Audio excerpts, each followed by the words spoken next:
খায়রুকুম মান তাআল্লামাল কুরআনা ওয়া আল্লামাহু। আল্লাহ পাক রব্বুল ইজ্জতের যারা নাকি এরকম তৌফিক দিয়েছে আল্লাহ পাকের কালামকে শিক্ষা করার জন্য, হিফজ করার জন্য, এদের মাতা পিতাকে হাসরের ময়দানে নূরের টুপি প্রদান করা হবে। মানে এদেরকে দেখতে দেখা যাবে এরা এত মর্যাদাবান। এরা এত মর্যাদাবান কেন?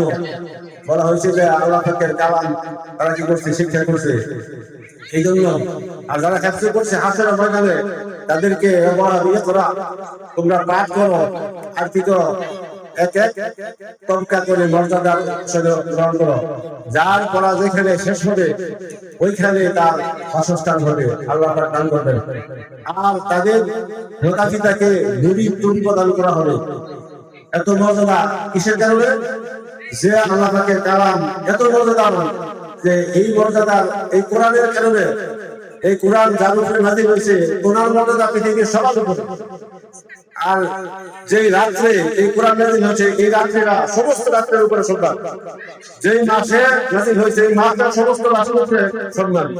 একমাত্র কিসের কারণে? এই কোরআনের মর্যাদার কারণে। যেই রেহাবের মধ্যে কোরআন রক্ষা করে বসে ওই রেহাবের মধ্যে যদি একটু পা লেগে যায় তাহলে চুমা দেয়।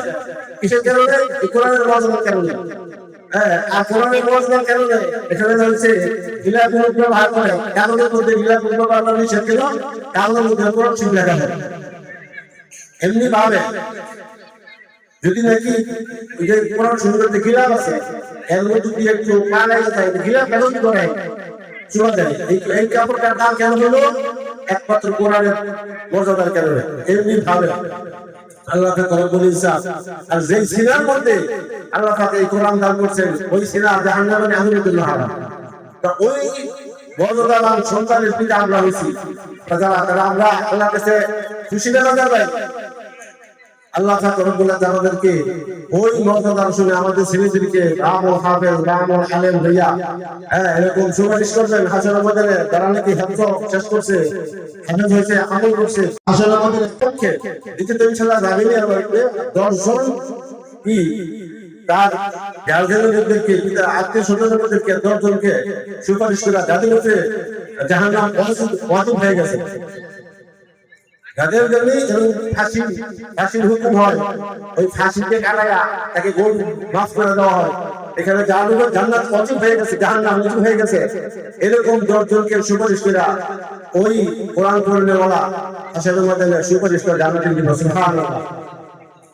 আল্লাহ পাক রব্বুল ইজ্জত আমাদেরকে ওই ছেলেপেলেদেরকে ছেলে মেয়েদেরকে আল্লাহ পাকের মহান কালামকে শিক্ষার মাধ্যমে ওই মর্যাদার আসন গ্রহণ করে আমার সবাইকে তৌফিক দান করুন। আল্লাহ পাক রব্বুল ইজ্জত আমাদেরকে মেহেরবানি কইরা এই কোরআনের মজলিসের মধ্যে শরীক হওয়ার জন্য তৌফিক দান করেছেন। এই জন্য আমরা খুশি হই। আল্লাহ পাক রব্বুল ইজ্জত إن الله اشترى من المؤمنين أنفسهم وأموالهم بأن لهم الجنة। আল্লাহ পাক রব্বুল ইজ্জত করে ইরশাদ করেন যে إن الله اشترى من المؤمنين أنفسهم, ওই মুমিন যারা إن الله اشترى من المؤمنين أنفسهم وأموالهم بأن لهم الجنة। আল্লাহ পাক রব্বুল ইজ্জত ওই মুমিনদের জান এবং মালকে জান্নাতের বিনিময়ে ক্রয় করছেন। তা আমরা জান মাল আমাদের জান খাটাইয়া পয়সা অর্জন করে ছেলেদের পিছনে আমরা কি করতেছি? এদেরকে পড়ানোর সুযোগ, মর্যাদা হওয়ার সুযোগ দান করতেছি এবং মাল আল্লাহর রাস্তায় খরচ করতেছি। যাদের পরিশ্রম এই আল্লাহর রাস্তায় যারা এই ঘোষণা কিনতেছে তারা নাকি আল্লাহর রাস্তায় কি করে? জানকে এবং মালকে আল্লাহর রাস্তায় ব্যয় করে। এদের এই জান আর মালের বিনিময়ে আল্লাহ তাদেরকে জান্নাতে ক্রয় করছেন। আল্লাহ কি করছেন? জান্নাতের বিনিময়ে তাদের জান মালের বিনিময়ে জান্নাত দান করবেন আল্লাহ পাক রব্বুল ইজ্জত। আল্লাহ তাআলা আমাদের সব তৌফিক দেন। বলেন আল্লাহু আকবার। আস্তাগফিরুল্লাহ আস্তাগফিরুল্লাহ আল্লাহুম্মা। যে নবীর কোনো গুনাহ ছিল না, যে নবীর কোনো গুনাহ ছিল না, তিনি 70 বার 70 বার তওবা করতেন। 70 বার 70 বার কমপক্ষে 70 বার দৈনিক তওবা করতেন, যার কোনো গুনাহ ছিল না। আর আমরা তো অহরহ সবাই কি করতেছি, গুনার মধ্যে ডুবে আছি। আল্লাহ পাক আমাদেরকে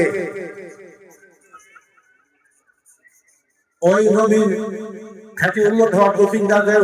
হুজুর এসে গেছেন, আমি আর সম্ভব না, হুজুর এসে গেছেন। এখন আপনার সঙ্গে বয়ান রাখবেন আলহাজ হযরত মাওলানা নেয়ামতুল্লাহ খান সাহেব ফেনী হুজুর।